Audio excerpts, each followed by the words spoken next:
Hey, you know that movie where writer-director Chris Robinson, a white guy, cast himself as an albino black man who, with his black brother, escapes from a slave master in order to search for buried treasure?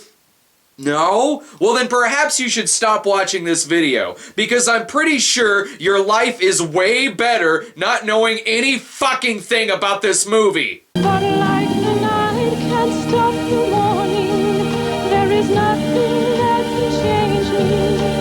Now my life begins and ends with wanting you. Like a never-ending song as long as there's a note to play. I lay me down, I lay me down with you. Black Rage, considered by many to be one of the worst slavery films ever made, is also known for this ridiculous VHS cover in which people have asked if it's the most racist cover of all time. Short answer, no. There are more racist covers than Black Rage, but what's this say? When you're a slave, you have only one weapon? Make that two. Everyone knows slavery was ended by opening up a can of whoop-ass. I don't see anything racist about this. This man ended slavery with fisticuffs, goddammit! And I promise you that that cover is the most entertaining thing about this movie. Unless you count the obvious alternate title card that's placed over it, because the original release titles were Catch the Black Sunshine and Charcoal Black, which is exactly what the filmmakers received in their Christmas stockings that year. If the box cover is what gets you pumped up to see some slave owners meet the side of a fist, then you're gonna be incredibly disappointed, but at least that gets you more excited than the theme song. When the road seems longer than a road should be, then perhaps you've made a wrong fucking turn. Even the movie doesn't give a shit about this song. Look at this. so catch the black sunshine, follow your dreams. That wasn't me cutting off the song. That was an actual edit in this film. See, look, a white guy and a black guy can get along in the 1800s so long as there's chicken bones involved, and so long as they're both brothers when one of them is an albino named, I kid you not, Sunshine, and the black guy's name is Levi. It's like someone dared Chris Robinson to make a blackface film without using any makeup. Levi and Sunshine have found a map to buried treasure, which is of interest to their slave master, played by none other than Ted Cassidy, aka Lurch from the Addams Family, and who was apparently Richard Keel in his downtime. This is that prequel to Blair Witch that we never got. And if you think Sunshine is a stupid name, his original name was Powder. After attacking Lurch and bopping the cameraman on the head, Levi and Sunshine escape with the map, and it's like they listened to the soundtrack to Roots and didn't think it was funky enough.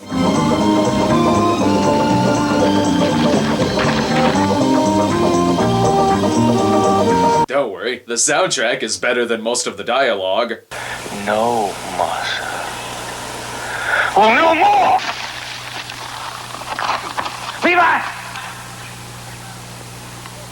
This way, ain't it? I'm not really scared for this situation, seeing how if somebody stops them, it could easily go like this. Are you white? Yes. Do you own this? Yes. Okay, move along. Since Lurch didn't die from one tap with a shovel, he is pissed. Levi and that white nigger brother of his just went for a little walk. Nothing serious. Oddly enough, he'd probably rather be called that than Sunshine. This movie is just like the Defiant Ones, if Tony Curtis were playing Curtis Mayfield. And is it racist that the white one is a much better swimmer? Seems like they should be easy to find. Just sniff out Sunshine's white hair dye. Judas. Yes, this is just like the story of Judas, if Jesus beat Judas and forced him into slavery. Wait a minute, he's not black at all. He's Stephen Lang. Lurch wanders into a bar that looks as dirty as their assholes, and I question the obvious cut when they're drinking.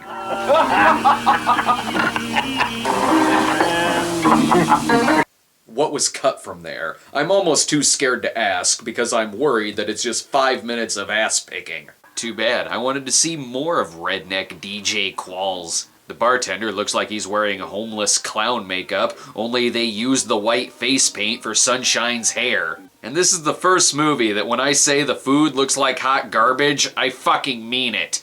Oh, you want to hear more dialogue?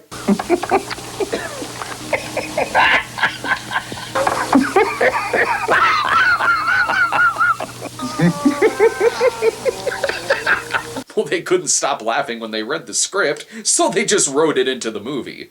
And boy, does this movie know how to end a scene. Oh, shut up. You won't have this place if you shut up, shut up, shut up. Well, the scene was drowning in its own stupidity, so might as well show them drowning. Lurch has hired these men to track down Levi and Sunshine, and I think they're getting close.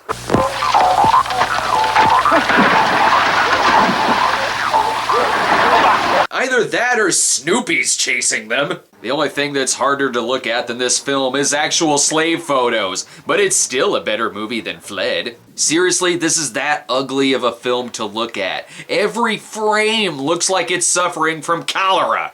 After Sunshine is bitten by a snake, they happen upon a misunderstanding. What for you bring a white man out here? Hey, white? He's an albino nigger. Just say he's an albino, or say what he really is. White! They're taking him to Navin Johnson's house. When this white guy says he was born a poor black child, he actually means it. Okay, now your makeup is starting to look offensive, but we gotta suck out that poison.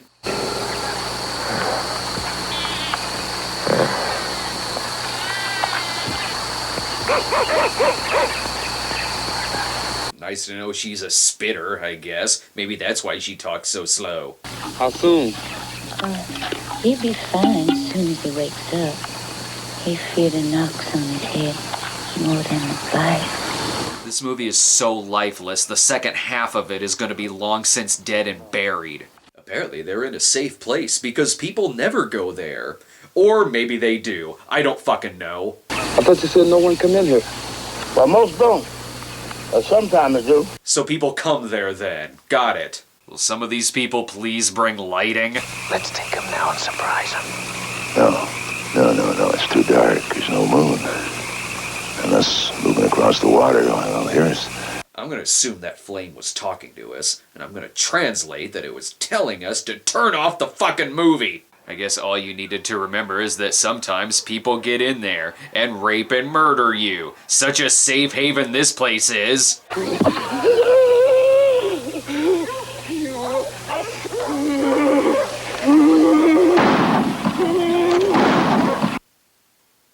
Why are you cutting back to me? I've got nothing funny to say here. This movie is seriously ruining my fucking day.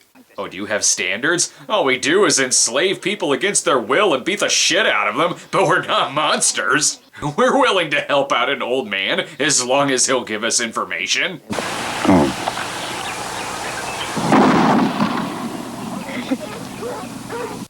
You know, this movie is called Black Rage, but the only emotion it's giving its audience is fucking rage! This movie is so bleak, it makes Farewell Uncle Tom look like Song of the South! Long story short, never trust Larry Fine when you're bounty hunting. Our heroes escape, and I can buy Pierre Kirby as a ninja, but sorry, I'm definitely not buying him as a black man. Don't be surprised if that chicken is supposed to be an albino cow. And this is what you get for going along with the two main characters. You're gonna be the one who gets killed. Good thing that tiger is there to save him. I actually think I get it now. This is just like Huckleberry Finn. You know, if Huckleberry Finn was also called an offensive name. This movie makes a sunset next to a lighthouse look as ugly as a nuclear explosion. The sun is so ashamed at what it's shining down on that it doesn't even want to supply light to their faces. Look at this. It doesn't even want them to shoot day for night. And even in the worst movies, the sun lets them shoot day for night. In the middle of all of this, I guess they made it to Hawaii. Is that where Levi and Sunshine are going? We'll go inland and head south.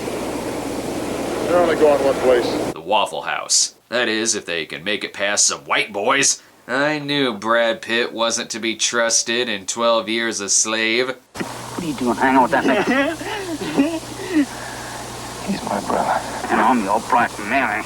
He's my brother.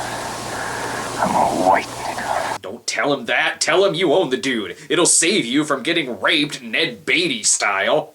I guess all these guys do all day is just saw things. And I'm sure somehow they could even make that incestuous. I'll teach you to make eyes of my daughter. She's my girl. Levi and Sunshine get revenge by destroying their house shack. This movie is so cheap that I'm just going to assume that was a real on-set accident. Hell, I'm not even sure this movie can afford stunts, since it cuts when this guy trips, but at least we know he eventually landed in some shit. This is like someone watched the climax to any women in prison film and decided to make a whole movie out of it, only with white black people. I don't even know why this guy needs treasure. As filthy and rednecky as he is, he still has perfect teeth. Oh, and this is actually the inside of the actor's trailer. Oops, sorry. Do you want to see the entirety of that scene? Okay, here it is.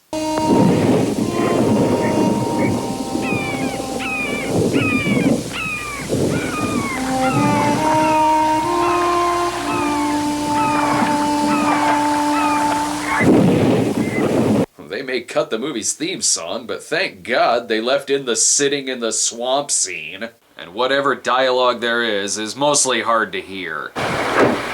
Hey, big man. Ooh, hey, let's not be using the B word.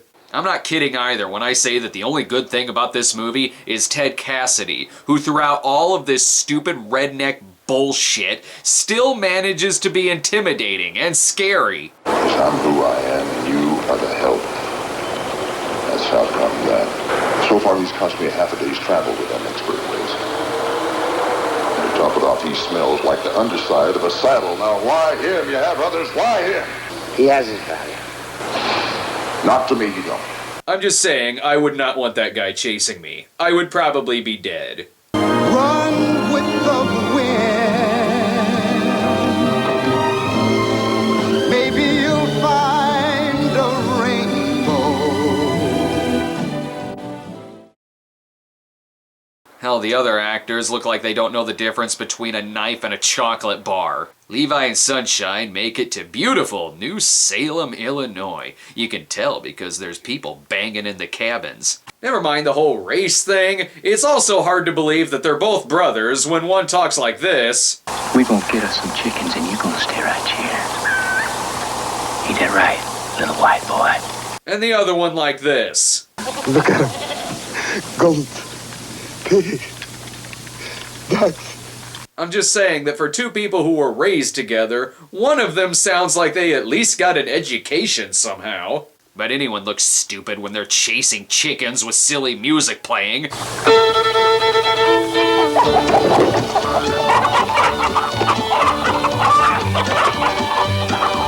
Oh good, Paul Henning showed up to set the rest of it in Hooterville. Gotta admit that's a step up. Except when shenanigans occur and they don't know how to get a bike over a fence. Then when getting shot at, they just run with the damn thing. What the hell is going on here?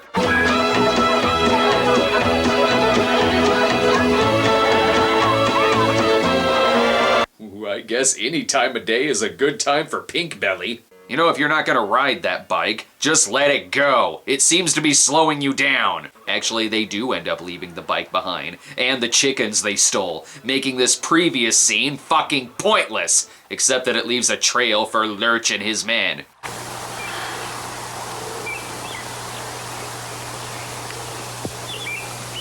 What did you think that was, idiot? Tonight, the role of Kunta Kinte will be played by John O'Hurley. Ah, excellent. They found another cabin.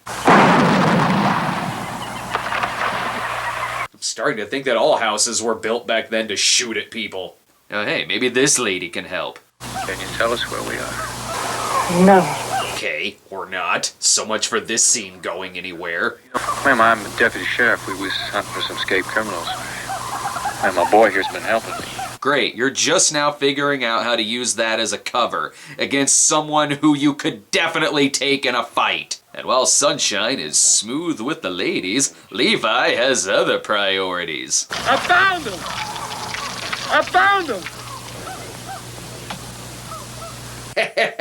He found them chickens! It's not racist if his brother is in whiteface, blackface. While they spend the night with the lady, I'm glad that God shows up to put a stop to this film. Oh, wait, I just wanted the film to be stopped. I don't want people to die. When I said this movie should go to hell, I didn't mean literally. Well, we did all we could to stop the fire. And by that, I mean we ran outside and watched it blow the fuck up because apparently it was full of dynamite. And I'm not sure standing in the middle of a pond during a typhoon is your next best option. Hey buddy, here's an idea. Move! And if you want to see something really gross for no reason whatsoever, here.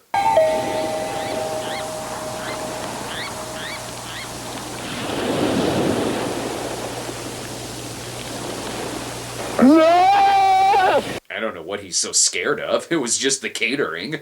At this point, Ted Cassidy really looks like he's having none of this movie or its characters.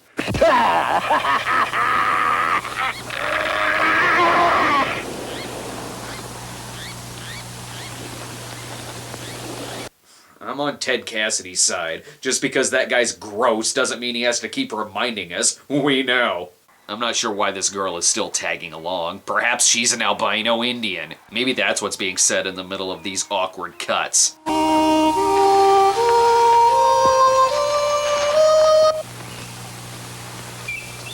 I get it. When the road seems longer than the road should be, just put in an edit. We'll get there a lot sooner. And splice Cannibal Holocaust into it for some reason.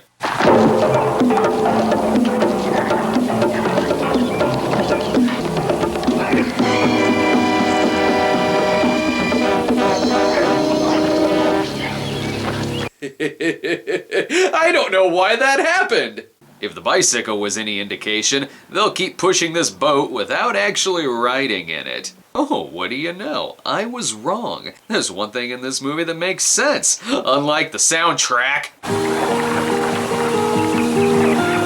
Winter makes the bed for spring to nestle in the arms of quiet summer day. You know, I always said that the music of the Newport Folk Festival goes along perfectly with slavery. I lay me down with you. Oh, and the song is totally about fucking. If you want to play me this kind of love theme, I'm going to expect the Falk monster to come out of these woods. That is until the lyrics stop. La la la la la la la la la.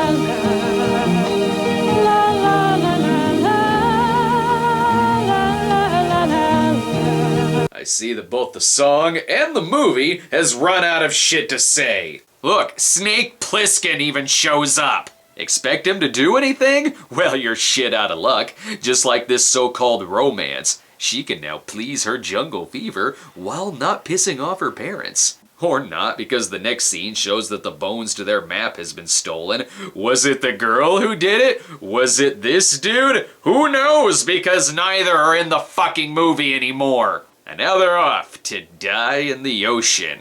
Oh no, wait, they made it somewhere where the hunters are already waiting for them, so I guess they didn't need the map to begin with. Finally, this guy is just too much to take, so Ted Cassidy does what I wish he did hours ago and stabs the fuck out of him. I never thought I'd say this, but thanks, slave master. I hear that in the slave owner's next life, he is fantastic at reviewing movies at midnight. This standoff is like the good, the bad, and the ugly. If there was nothing fucking good about it! The bad guy's got the gun, but Sunshine has got the map. What's gonna happen?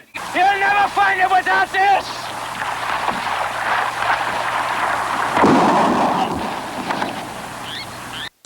Figures. The black guy never makes it to the end of the movie.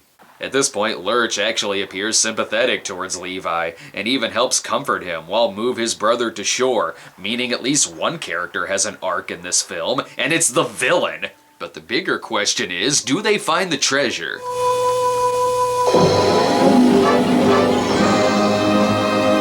Catch the black sunshine.